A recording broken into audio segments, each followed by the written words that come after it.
Hello, my name is Aviva, and today I wanted to share with you all of the books that I read in the first half of April. So I very much like doing a mid-month wrap-up just so that my end of the month wrap-ups don't get too full, but it hasn't worked out for the past 2 or so months, but I'm very happy that in April I can make it work. So the first book that I did read in the month of April was Dear Aaron by Mariana Zapata. So I love Mariana Zapata. She's one of my favorite authors, and I think that this was the 8th book that I read by her. And I have pushed this book off for a while, only because I wasn't really sure if I was going to vibe with the format, because in this book you are following this girl who is writing letters to a soldier. So it's kind of like a pen pal situation.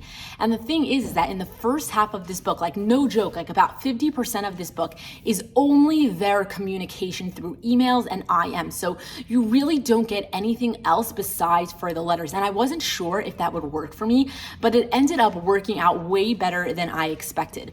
One thing that I do very much realize with Mariana Zapata books is that because you are only following the girl's POV and the guy is usually, at least from the books that I've read, a very grumpy person, they're usually grumpy sunshines, you don't end up getting a lot of words out of the guy's mouth. He doesn't usually say much. But because in this book, you're only following the emails, the guy had to talk a lot and you actually got to know him pretty well. And I very much appreciated that aspect of this book. I also very mumuch connected to this story because it kind of reminded me a lot of the feeling that you get when when you're a teenager and you're just texting a bunch of guys and you're sitting up late waiting for your phone to buzz and it's a feeling to get to know somebody through your phone sort of thing. And this book very much gave me that feeling again, and therefore I really did enjoy seeing the relationship develop in that way. And the only thing that I really have to complain about this book is that it wasn't long enough.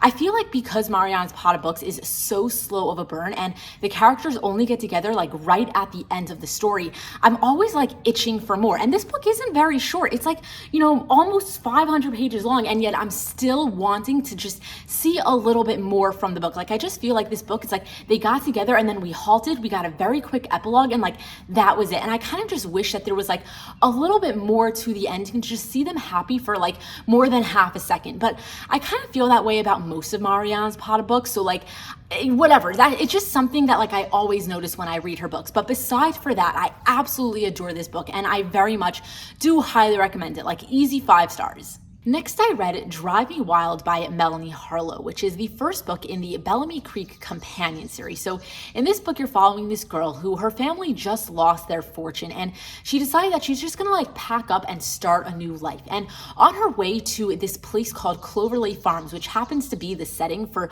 another one of this author's series, because the girl had visited there when she was a child or something, so she decided to go there and just find a job. She happens to pass through this other small town called Bellamy Creek, and then she crashes her car, and the mechanic of the town happens to hear her crash, comes out and helps her. He kind of tows her car for her and then gives her a place to stay because it was really late at night, and then he happens to give her a job because she can't afford to fix up the car with all the damages that happened. So she works for him while it's getting fixed up, and they're gonna end up having this really cute small town romance. And happens to be, I thought this book was slightly cliche, but it was very classic small town, everything that you'd expect from a small town, the meddling neighbors and the mother and the sister trying to get involved in their relationship, and the cute old guy that lives next door that just had all of the wise wisdom and everything along those lines. Every cute small town cliche that you'd expect, I feel was in this book. But at the same time, it didn't bother me so much. It was just a very cute, easy read that had a lot more spice than I happened to have expected from it. And happens to be, I didn't very much like the girl in the story at the beginning of this book. She kind of bothered me right off the bat. All of the layers that we got to kind of build up her personality and her character art, I kind of had my eyes rolling for it. But once she kind of calmed down and the story kind of took off, she stopped bothering me. So it did take me a second to get into this book, but once I was in it, I very much did enjoy it. So I do recommend this book. I think I gave it 4 or so stars when I read it, so good book. After that, I read Forbidden by Carla Sorensen, which is a single dad, age gap, workplace environment forbidden romance. So there are so many good elements in this book. I absolutely loved it. I gave it an easy 5 stars. You're following this guy who is a single dad. He lost his wife 2 years ago to breast cancer, and he's still grieving. He's still really trying to get over it. And he happens to move back home so that he can be closer to like all of his family, have some support in raising his daughter. And he decides to purchase this like fighting gym, like, a boxing gym or whatever, because he happens to be a retired MMA fighter. And when he gets there, he meets his manager, who happens to be 10 years younger than him, and they're going to end up having, a very slow burn romance. So the thing is that this girl has had a crush on him, like, since she was like 14 years old or so. Like, she has followed his entire career, and she's been like absolutely obsessed with him. So she has a very hard time being around him. Like, she's always like, fumbling and like very uncomfortable around him because she does have like a major crush on him.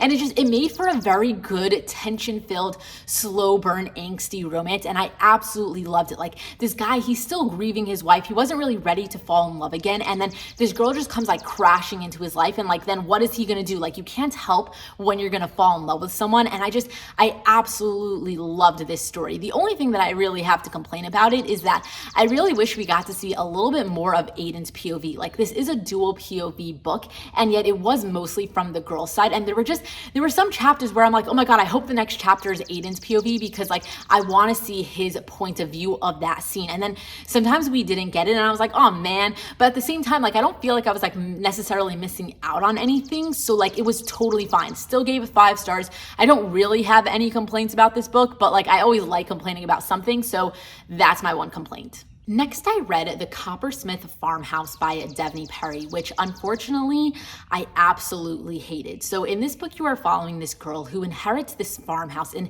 this really tiny town. She's a single mom, and she decided that she's just going to like, pick up her life and move there because she needs a fresh start. And when she gets there, she meets the guy that has been taking care of her house for the past 19 years. And he happens to be the sheriff of the town, and he does not like her right off the bat. So the story kind of starts out with like a very like haters sort of vibe. Like, he's being very mean to her, very rude to her, and she just like doesn't know what she did. And happens to be, it was like a little bit of a misunderstanding. So right away, he kind of like realizes his mistake, and that like, she's actually a really nice person. So he ends up kind of like flipping a switch and then like really pursuing her. And then throughout this book, you're kind of just going to get to see their relationship. And the thing is like, first of all, I think it happened way too quickly. Like, within the first 90 pages, we had this very strong hating vibe going on to like a flip of a switch, and then like they were already like in a full-on relationship, like within less than 100 pages. And it just all happened a little bit too quickly for me, and I really didn't enjoy it. Like,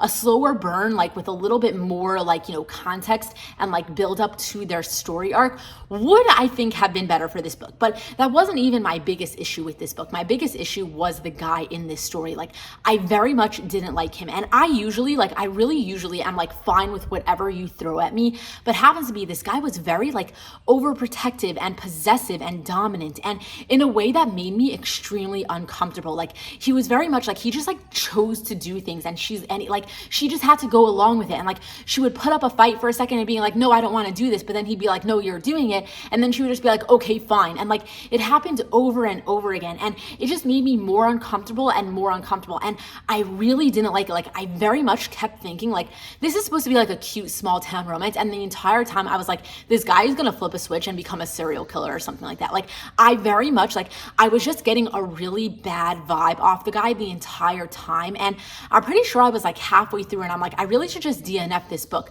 But I kept thinking that the guy is somehow going to like change all of a sudden, because like, I really didn't like him. And that's kind of why I like kept going. I was holding off for like some big change in him. And then I didn't end up getting it. And I was very upset about that, because I'm like, I read this book for nothing, because like, I was just waiting for something that never ended up coming. And I don't know, I really didn't vibe with this story, and I don't understand like why people didn't get like weirded out by him, but like, whatever. Besides for that though, I guess it was because I already wasn't feeling the book, but they kept using these like nicknames of like honey and baby. And while usually like I'm okay with like any nickname whatsoever, like, you throw out the weirdest nickname and I'm just gonna go for it. But it felt so forced. Like, when the girl all of a sudden started calling him honey, I'm like, I don't know, it made me cringe like every single time. Like I very much didn't vibe with this book. I wish I DNF'd it, but like I was holding on for something that didn't end up coming, and whatever. It's very unfortunate, but it is what it is. I still read it and I wanted to share with you my thoughts on it. After that, I picked up The Wedding Crasher by Mia Sosa, which is a fake dating rom-com. So you're following this girl who kind of like crashes a wedding. She's kind of like working as the assistant to the makeup artist, and she overhears the bride tell somebody that she's actually in love with him and it's not the groom. And she feels really bad for the groom. So when they're standing up at the altar, she kind of like, ruins the wedding and is like, oh, I don't think you want to do this. And she ends up actually ruining the wedding. Like they don't end up going through with it. And the thing is that it was kind of like a marriage of convenience sort of thing. So the guy isn't heartbroken or anything like that. Like he doesn't really care that his wedding didn't end up happening. So he goes back to work the next week and he wants this new assignment that can potentially give him like a promotion that he's been wanting for a long time. Except his bosses think that like he's all heartbroken and everything and they don't want to give it to him. So he's like, no, don't worry about me. I'm actually in love with the girl that crashed my wedding. So like I'm not heartbroken or anything. I'm totally fine. I can take on this assignment. And they're like, okay, fine. If you're really okay, then like we'll give it to you.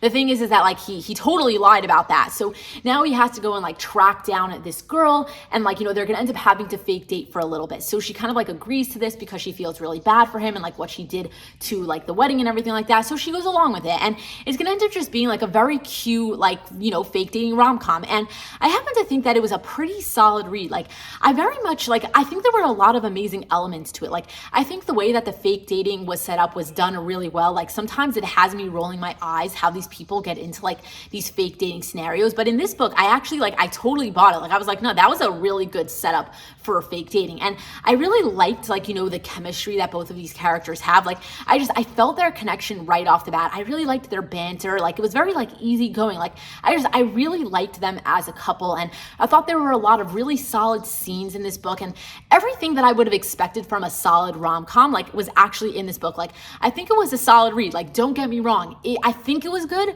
except I for some reason like didn't absolutely love it. Like I didn't feel myself like wanting to keep picking it up. Like I did find myself like bored at times, like because this is like a regular rom-com, there are moments when like the characters aren't actually like interacting with each other. Like, there's side stories going on with the girl's family and things along those lines. And in all of those moments, like I seriously like didn't care an ounce. And because of that, there were ups and downs of me being interested in this book and then me being like pretty bored with it. So I ended up giving it, I think like a 3.75 because like it was really good. It was very close to being like a 4, which is like thoroughly enjoying, and then a 3, which was like mediocre. So like I liked it, and if you're into like regular classic cute rom-coms, I think you're very much going to enjoy it.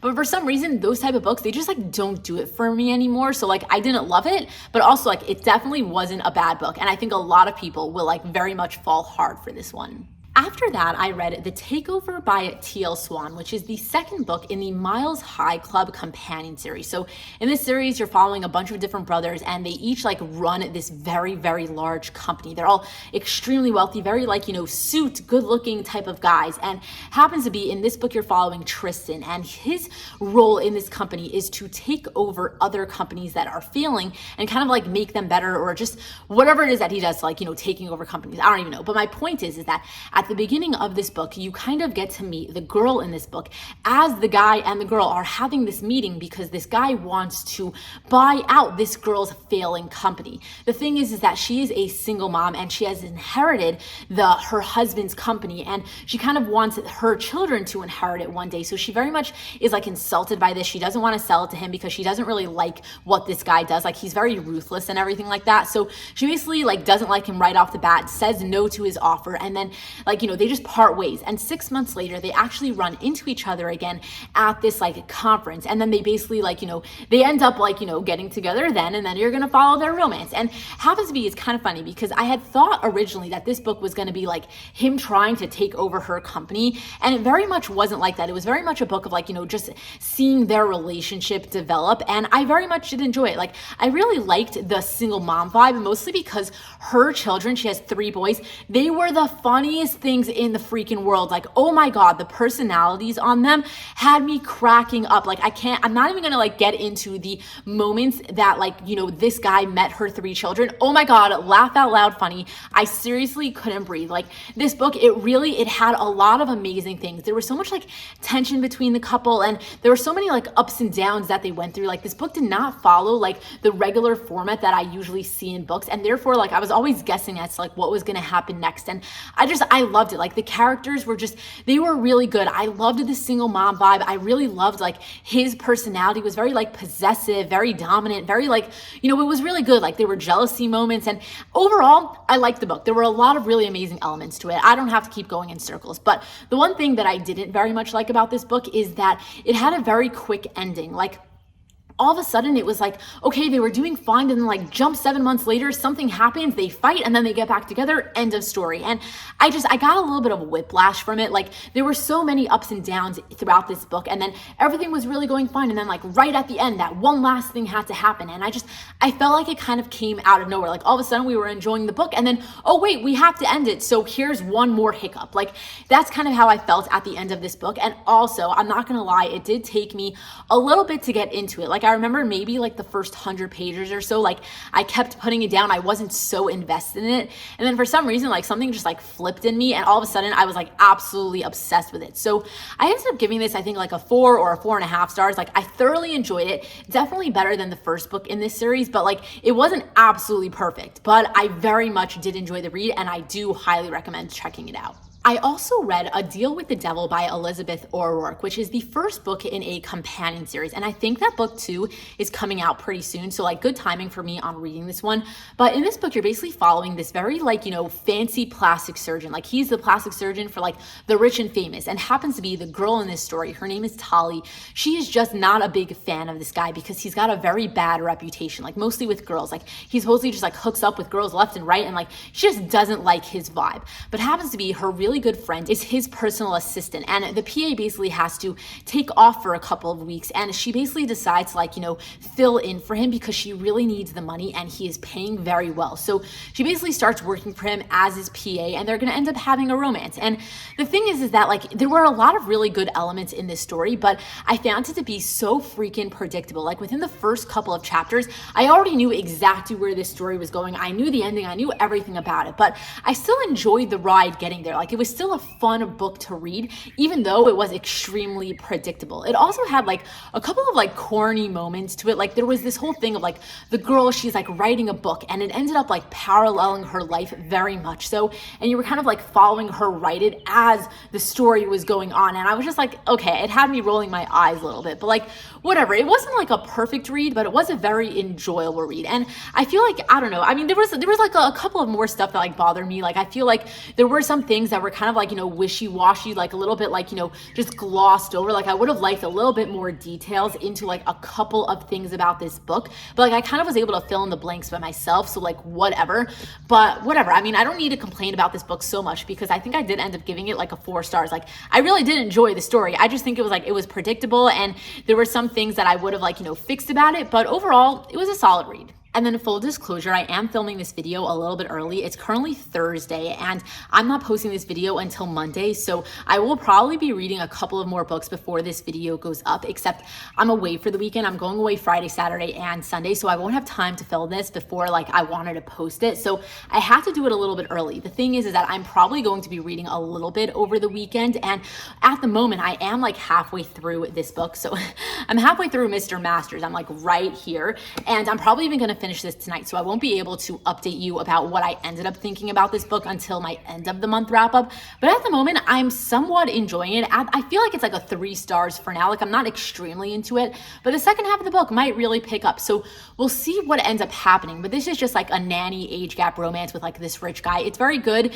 very classic like TL Swan vibes, and I'm halfway through it, so I'm probably going to be finishing this before you end up seeing it. So if you follow me on Instagram, then you'll probably have seen my review on it. So make sure you're following me on Instagram if you're not following me, because I always post my reviews there before I post like any of my wrap-ups sort of stuff. So yeah, anyway, halfway through this, it will probably be done by the time that you see this video. And then also throughout this month, I am reading Throne of Glass. So I already did finish my reread of book 1 and book 2. This is my third round of rereading this series. And at the very moment, I am like, chapter 20 in this book. I don't really know where it is because I'm listening to it on audiobook, but I do plan to finish this book over the weekend as well. So by the time this video goes up, I probably will have finished this also. So overall, halfway through the month, I feel like I did get a lot of books in, and I'm excited for the second half of the month. I feel like I've been having a good reading month so far. Like overall, I feel like I've been reading a lot of really good books. So I'm excited to see what else I read over the rest of the next couple of weeks until the end of April. So anyway, with that said, let me know what you've been reading over the first couple of weeks in April. And if you enjoyed watching this video, then give it a thumbs up, subscribe if you're not subscribed, and thank you so much for watching. I appreciate it. And until next time, enjoy reading.